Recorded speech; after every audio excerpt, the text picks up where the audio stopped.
All right, we're gonna do one final walk through my shop. Just figured it'd be nice to have for memories. I don't even know if I want to call it bittersweet, to be honest, but it's something.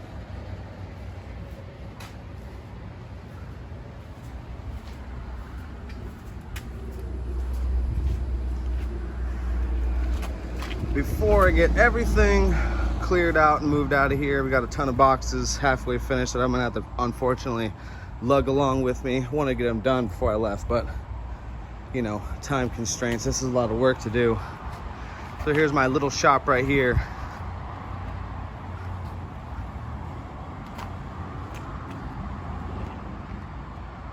Here's this decrepit piece of crap I've been working out of for like 3 years now. 3 bays. It's about 900 square feet. Gonna be upgrading majorly big time, so definitely excited for that.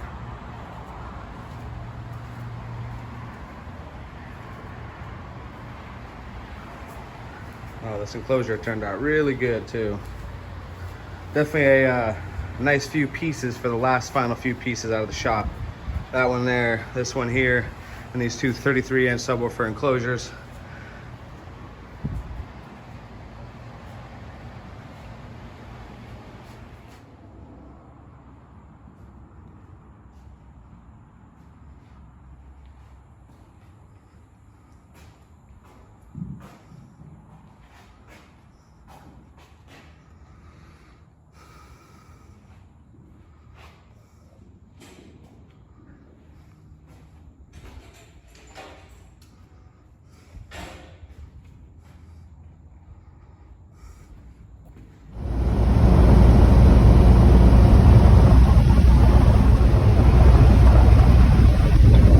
Exit left.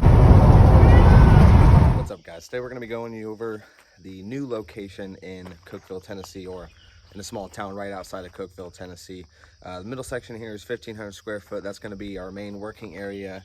This section right here is going to basically just be storing like equipment to take care of the land, lawnmower, that good stuff. Right here, another 750 square feet, basically just going to be used as kind of like a dry storage, honestly. We just moved to this location. Been here for like 2 weeks, still setting this place up. You know, kind of piece by piece, as you will. It is just me. I have had my uncle lives right down the road. Actually, this is his property. He picked up as an investment, and he was looking to renting, and I was looking to get the hell out of the place I was at. My shop was too small, house was too crappy, shop was too crappy. The property was of ill repair, to say the least. So he kind of picked the place up, and I was like, dude, please let me rent that from you. And honestly, kind of everything worked out in good timing. He really blessed us and helped us out, and so here we are in the new shop. I'm not afraid to say that I do get some help from some good people from time to time in my life. Honestly, I think that's the best, I don't know, not the best way to survive, you know, but you really get far accepting people's graciousness, people's goodness, accepting that blessing that comes along in life once in a while, because they do happen. You know, honestly, this is definitely one of them. So the shop is a major upgrade for me, honestly. It's kind of like really a dream come true, to be honest with you. We are just renting it, of course, but hey, for 2 years, dude, this is gonna be an amazing shop to be in. Our goal, basically, we've been renters, me and my fiance, we have 2 kids. We've been renters for way too long, and I'm really looking to own my own house, own my own piece of property. Nothing extravagant or insane. You know, I'm not a millionaire. I'm not looking for some mansion to live in, but you know, something similar to this. This is around the Cookeville, Tennessee area. I mean, the land is just super beautiful out here. We took a trip like a year ago. My father had a little vacation for his wedding celebration, so he invited us on it. All expenses paid, thank you for that. Anyway, we went to Georgia in the mountains, this Airbnb, and we kind of fell in love with the mountains, the whole surroundings of just the trees, the mountains. We are from Florida, so there are a lot of trees and green there, but you know, Tennessee and northern United States is totally different, and it's very beautiful. So we fell in love with the location. When he had this place, and he was trying to rent it out and do something with it. And we've been talking back and forth.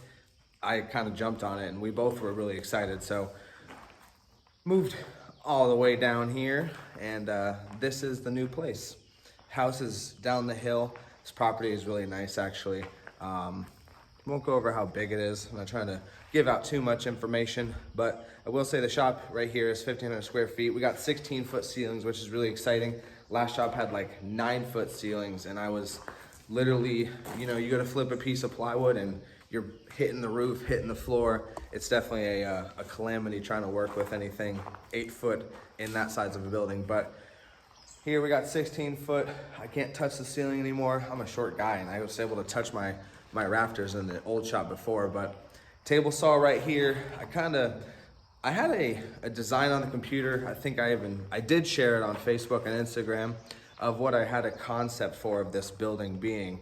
And after getting here, and I viewed the property at first in like right after winter time, so everything wasn't really grown yet. Things were brown, a little dead, you know, normal after it gets cold and snows. That's gonna happen. But also this back door, there were some trees growing on the outside of the building that was kind of stopping the back door from opening. Long story short, I didn't realize the view was so beautiful. So basically once I got here and got that back door open, I was like, there's no way I'm not putting my table saw right there. I do a ton of work on my table saw, a lot of cutting on my table saw. It's like the biggest table in the entire shop. So I figured, why not put it in a situation or an area where I'm gonna have like a super supreme view all day to look at. Plus a super nice breeze coming through the shop with that bay door open and this bay door open. I think they're like, let's say 15-foot clearance on the bay doors. We pulled the box truck right in. Got the concrete slab poured on, 75, 80% of the shop. We did this area right here in gravel. When we were talking about the concrete, unbeknownst to me, because I don't know anything about concrete, if you want to have a pad that you want to park a car on, you're talking a thicker pad, different reinforcement, all different types of stuff, costing much more money. And we're on a budget here, so we went with a slab that made a lot more sense for not spending an insane amount of money, and said, you know what, this area, pulling cars here, what's it matter if it's gravel? You're gonna pull cars and working on them, you're gonna get oil stains. I would like to do my fiberglass in this area, so it's all gonna go on the rock. I'm not gonna have to worry about staining up this new pad. I'll probably even do like my messier painting stuff that I'm kind of just priming, maybe in this area as well. But fiberglassing especially, you really mess up a floor doing fiberglassing if you're not constantly laying out plastic, and that's not something I like to do, honestly. So I'm honestly excited about having this little gravel pad. I think it's gonna make it keep this area of the slab a lot nicer, longer, because I'll be able to do my messy stuff in there. Also, cars pulling on it, I'm not gonna have to worry about oil stains getting on my nice new concrete slab. We have table saw, outfeed table, like I said. This thing is massive. This thing is majorly upgraded, improved, on steroids of my last version of a table saw sled. We got a 60-something inch cut on that side and a 36-inch left side cut, which is definitely gonna be awesome. I like to do a little left side cutting only because of the angles on the baffles of the under seats. It's a lot more convenient to cut them on the left side. It feels a little safer and it seems a little easier on the saw. Either way, right here we have a fabrication table, basically an assembly table, if you will. Not quite sure that's gonna stay exactly there, especially because I just built this monster of a router table. Now this thing right here, if I don't bump into things as I'm walking through trying to show you, we'll have 1, 2, 3, try not to trip, 4 router stations. So the last one I had 1 router station. And I had originally designed it for 3, but that was the very first time I had done any sort of dedicated routering space for myself. And I designed it very poorly. One, it was super shallow, so I ran into tons of issues trying to route out certain pieces. Big pieces, you had to get all creative with flipping it around a whole bunch of times. So this one right here, I believe the final depth is like 40 deep, and it is 41 inches tall. And I went that tall because on the last one, I think I did it like the standard, table height. So I matched the table saw all around for all my previous tables. And when you're working like crouched down, now I'm short, and even, a 36-inch table, I'm crouching my back over, slouching over all day, trying to work on that. And sometimes I'm spending multiple hours at the router station doing stack fab stuff. So I wanted to bring my work up here versus being, down here and having to be bent over trying to do it. So made that monster of a table. We got the fab table, or, assembly table right there. I built this rack in the back to hold all the underseat boxes. It'll also work as some secondary shelving like that. We have some drawers in here, which I repurposed from my old shop drawers. Now, I guess to get into it a little bit, when we were moving, we had set these reservations like a month in advance for the moving truck. We were gonna get a 26-foot truck. We were basically minimizing and reducing everything we had and owned. I was gonna take apart all my cabinets down to basically just single pieces so we can lay it all flat and stack it together. I was pretty confident between the shop and the house we were gonna get everything that we wanted to take in a 26-foot truck. Basically, kind of anything I hadn't used in the past 6 months or a year in the shop or at the house, I was selling or getting rid of, because I'm not gonna pay to bring it down with me so I can continue to not use it. A lot of the tools I wasn't using too much, mostly because I had such a small shop. I really couldn't even set it up. I have a chop saw that's really nice to use. Just honestly, I want to put it on a stand, but stuff like that, like I couldn't use it because I had too small of a shop. Trying to put that big old chop saw anywhere on the table, it's just going to take up too much space. Even this nice bandsaw here, I had to kind of tuck it away in the corner because I just didn't have the space to use it. So I kept things like that, knowing that I had a bigger space, but basically everything else in our life we reduced down to what we knew we could fit in a 26-foot truck. The day of going to pick it up, 9 a.m., tell us, sorry, we don't have your truck. We don't know where it is. It's not our fault. Sorry. They canceled our reservation, which basically kind of ruined locking in the price. And they said, well, the only other option we have is 2 16-foot trucks. That's commonly what we offer when this happens, because apparently it happens frequently where they make a reservation and don't have the truck, I guess. So 2 16-foot trucks, even though 16 is more than a 26-foot truck. In theory, the 26-foot truck has more cubic feet and like double the towing capacity. So basically, we got to packing everything up. I actually got almost everything from the shop in the truck. All my cabinets, because I broke them all down into pieces. I got everything in there. But this thing was on the ground. Now, I had worked at a closet company for 5 years. I'm very, very familiar and very, I've done it many times, overloading a box truck way more than you should. I'm very familiar with driving something like that, so I kind of know, with the danger level of like, all right, you're playing with danger, and also like, don't fucking do it. That's really bad, don't do it. So this truck was to that point. We basically took it around just the parking lot, around to the other side of the building to lock it up, and it swayed so hard to both sides when you turn that I was scared it was gonna flip. The mud flap supports were like grinding on the road. It was insane. I probably had over double the capacity in there, and that's just because I had planned on using the 26-foot truck. The dude at the rental place said, "Nah, we overload them all the time." I don't think he was prepared or kind of realized what we had. So moving from Florida to Tennessee, I wasn't about to drive that truck that far with that much weight in it. You got a lot of hills, a lot of steep grades. I mean, just the drive with the reduced weight. I'll get back to what happened, but just the drive with the reduced weight, I was locked on them brakes, and it was choot, choot, choot, choot, choot. We were barely being able to slow down on them grades.